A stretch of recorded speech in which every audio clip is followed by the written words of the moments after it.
Kesaktian Nyi Mas Gandasari dan kisah cintanya bersama Raden Arya Wiralodra, Indramayu. Sunan Gunung Jati akhirnya memerintahkan Nyi Mas Gandasari untuk mengemban misi Telik Sandi, menyusup ke kerajaan Galuh. Nyi Mas Gandasari berhasil menyusup ke kerajaan Galuh. Bahkan Nyi Mas Gandasari berhasil mencuri pusaka kerajaan Galuh yang menjadi kekuatan pertahanan kerajaan Galuh tersebut untuk diserahkan kepada Sunan Gunung Jati. Bahkan dalam serangan besar pasukan gabungan dari Cirebon, Kuningan dan Demak, Nyi Mas Gandasari membantu menyeberangkan pasukan gabungan pada sungai yang menuju kerajaan Galuh.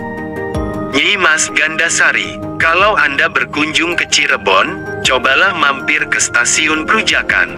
Cobalah tanyakan, apa nama jalan di depan stasiun Prujakan itu? Sebagian besar akan menjawab, Jalan Kembar, lainnya akan bilang, Jalan Nyi Mas Gandasari. Mana yang benar? Anda bisa menuju ke lokasi menggunakan mobil pribadi atau memakai jasa rental mobil Cirebon, keduanya benar. Beberapa nama jalan merupakan pengingat suatu peristiwa yang dulu pernah terjadi di daerah tersebut. Baca, Karanggetas dan Kali Sukalila, dan Syarif Syam adalah Syekh Magelung Sakti. Sebagian lainnya adalah inisiatif Pemda yang saat itu memerintah. Saya tak tahu pasti, kenapa dinamakan Jalan Kembar. Beberapa ruas jalan kemudian dirubah kembali menjadi nama-nama tokoh yang berkaitan dengan sejarah Cirebon dan Sunda. Salah satunya adalah Jalan Nyi Mas Gandasari tersebut. Nama Nyi Mas Gandasari sangat dikenal dalam cerita, babat, legenda dan dongeng di kalangan masyarakat Cirebon. Bahkan sintren Cirebon pun kadang disebutkan dirasuki oleh roh Nyi Mas Gandasari. Nyi Mas Gandasari terkenal akan kecantikan dan kesaktiannya. Namun sesungguhnya ilmu agamanya yang paling bagus. Nyi Mas Gandasari dikenal pula dengan sebutan Nyi Mas Ratu Gandasari atau Nyi Ratna Gandasari. Namun bila ditelusuri asal-usulnya, banyak sekali versi yang beredar, bahkan lebih banyak yang menyerupai fiksi. Dalam film, Nyi Mas Gandasari, diperankan oleh Faradina, disebutkan bahwa Nyi Mas Gandasari adalah anak dari Ki Gedeng Selapandan, diperankan oleh R. Mohtar. Sinopsis dapat dilihat di sini. Namun banyak versi yang menyatakan bahwa Ki Gedeng Selapandan hanyalah ayah angkat. Kemunculan nama Nyi Mas Gandasari dalam sejarah Cirebon erat kaitannya dengan misi menundukkan kerajaan Galuh, kerajaan Hindu bawahan Pajajaran, yang merasa terusik dengan berdirinya Kesultanan Cirebon. Apalagi dinyatakan oleh Pangeran Cakrabuana, bahwa Cirebon adalah penerus resmi Pajajaran. Sebenarnya, Prabu Sri Baduga atau Prabu Siliwangi, Raja Kerajaan Pajajaran, telah melegitimasi kedaulatan Pakuwuan Cirebon.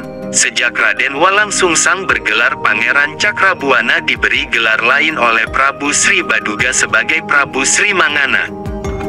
Walang Sungsang adalah pendiri Keraton Pakungwati, sebagai pusat pemerintahan Pakuwuan yang berdaulat bernama Nagari Caruban Larang atau Cerbon, sebelum menjadi Kesultanan Cirebon pada masa Sunan Gunung Jati. Dan sesungguhnya, Ki Gedeng Selapandan adalah nama lain dari Pangeran Cakrabuana juga, yang menjadi sesepuh atau wiku di wilayah Panguragan.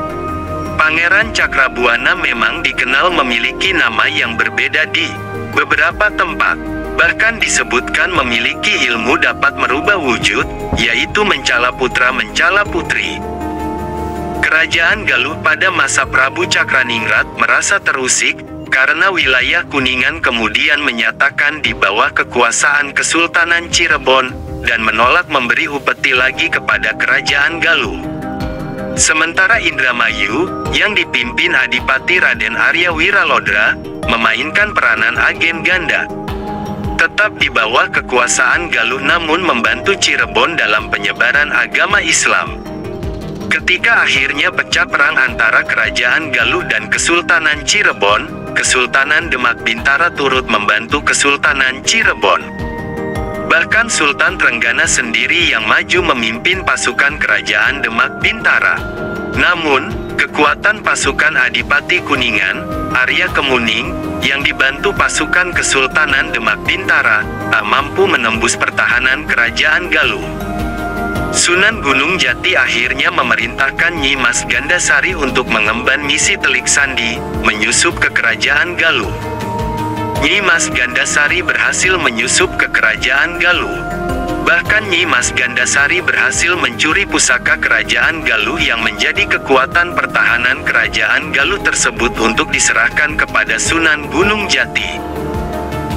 Bahkan dalam serangan besar pasukan gabungan dari Cirebon, Kuningan dan Demak, Nyi Mas Gandasari membantu menyeberangkan pasukan gabungan pada sungai yang menuju kerajaan Galuh. Sumber, Dodi Nurjaja, link https://travelingcirebon.com/kesaktian_Nyi Mas Gandasari Cirebon.